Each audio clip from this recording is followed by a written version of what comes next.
जय रघुवंश बनज बन भानु, गहन दनुज कुल दहन कृशानु।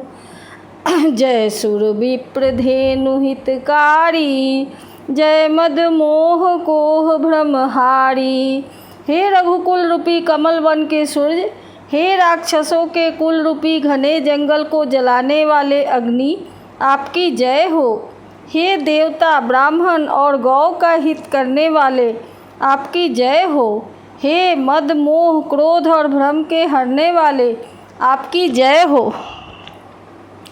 विनयशील करुणा गुण सागर, जयति बचन रचनायति नागर।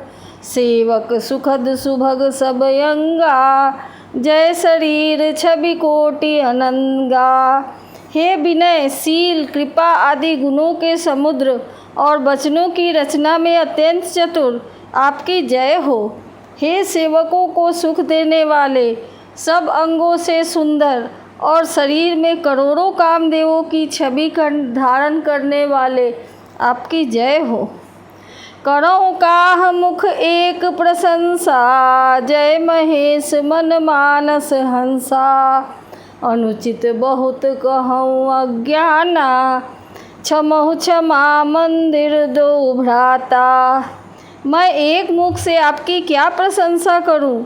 हे महादेव जी के मन रूपी मान सरोवर के हंस, आपकी जय हो।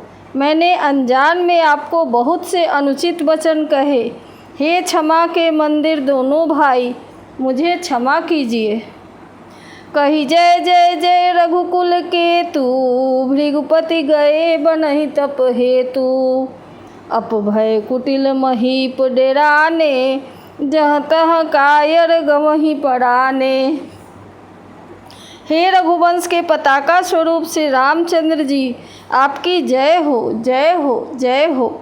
ऐसा कहकर परशुराम जी तप के लिए वन को चले। यह देखकर दुष्ट राजा लोग बिना ही कारण डर से, हमने इनका अपमान किया था, अब कहीं ये बदला न ले, इस व्यर्थ के डर से डर गए। वे कायर चुपके से जहाँ तहाँ भाग गए। देवन दीन्ही दुंदुभि, प्रभु पर बरसहि फूल।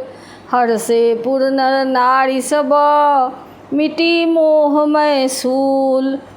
देवताओं ने नगाड़े बजाए, वे प्रभु के ऊपर फूल बरसाने लगे। जनकपुर के स्त्री पुरुष सब हर्षित हो गए। उनका मोहमय अज्ञान से उत्पन्न शूल मिट गया। अति गह गहे बाजने बाजे, सबहि मनोहर मंगल साजे। जूथ जूथ मिली सुमिक सुनैनी, करही गान कल कोकिल बैनी। खूब जोर से बाजे बजने लगे। सभी ने मनोहर मंगल साज सजे। सुंदर मुख और सुंदर नेत्रों वाली तथा कोयल के समान मधुर वचन बोलने वाली स्त्रियां झुंड की झुंड मिलकर सुंदर गान करने लगी। सुख विदेह कर बरनी न जाई, जन्म दरिद्र मनहु निधि पाई। विगत त्रास भई सिय सुखारी, जनु विधु उदय चकोर कुमारी। जनक जी के सुख का वर्णन नहीं किया जा सकता, मानो जन्म का दरिद्री धन का खजाना पा गया हो। सीता जी का भय जाता रहा। वे ऐसी सुखी हुई जैसे चंद्रमा के उदय होने से चकोर की कन्या सुखी होती है। जनक कीन्ह कौशिक ही प्रणामा, प्रभु प्रसाद धनु भंजे उरामा। मोहि कृत कृत्य कीन्ह दुहु भाई, अब जो उचित सो कहिए गोसाई। जनक जी ने विश्वामित्र जी को प्रणाम किया और कहा, प्रभु ही की कृपा से श्री रामचंद्र जी ने धनुष को तोड़ा है। दोनों भाइयों ने मुझे कृतार्थ कर दिया। हे स्वामी, अब जो उचित हो सो कहिए। कह मुनि सुनु नर नाथ प्रवीणा, रहा विवाह चापया धीना। टूटत ही धनु भयउ विबाहु, सुर नर नाग विदित सब काहू। मुनि ने कहा, हे चतुर नरेश सुनो, यूँ तो विवाह धनुष के अधीन था। धनुष के टूटते ही विवाह हो गया। देवता, मनुष्य और नाग सब किसी को यह मालूम है। तदपि जाई तुम करहु अब जथा वंश व्यवहार, बूझी विप्र कुल वृद्ध गुरु वेद विदित आचार। तथापि तुम जाकर अपने कुल का जैसा व्यवहार हो, ब्राह्मणों, कुल के बूढ़ों और गुरुओं से पूछकर, और वेदों में वर्णित जैसा आचार हो वैसा करो। दूत अवधपुर पठबहु जाई, आनहि नृप दशरथ ही बुलाई। मुदित राउ कही भले ही कृपाला, पठे दूत बोलिते ही काला। जाकर अयोध्या को दूत भेजो जो राजा दशरथ को बुला लावे। राजा ने प्रसन्न होकर कहा, हे कृपालु, बहुत अच्छा, और उसी समय दूतों को बुलाकर भेज दिया। बहुरी महाजन सकल बुलाए, आई सबन सादर सिर नाए। हाट बाट मंदिर सुरबासा, नगर सवारहु चारिहु पासा। फिर सब महाजनों को बुलाया और सबने आकर राजा को आदर पूर्वक सिर नवाया।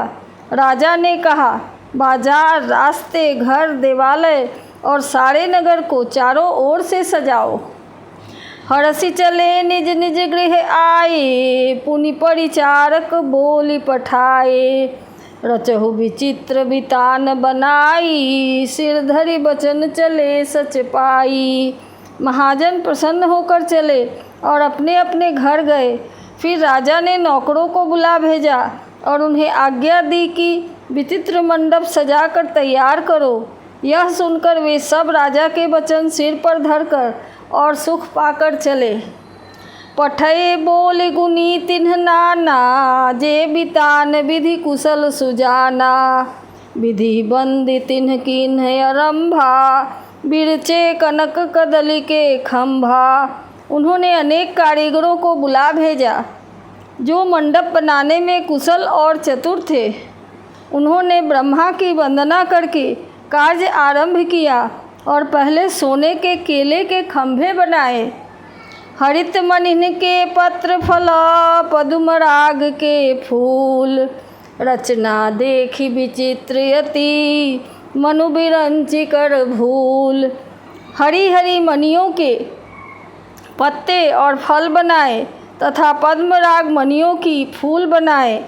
मंडप की अत्यंत विचित्र रचना देखकर ब्रह्मा का मन भी भूल गया। बेनु हरित मणिमय सब कीन्हे, सरल स परब परहि नहीं चीन्हे। कनक कलित यही बेली बनाई, लखी नहीं पड़ई स परन सुहाई। बाँस सब हरी हरी मणियों के और सीधे और गांठों के युक्त ऐसे बनाए जो पहचाने नहीं जाते थे। सोने की सुंदर नाग बेली बनाई जो पत्तों सहित ऐसी भली मालूम होती थी कि पहचानी नहीं जाती थी।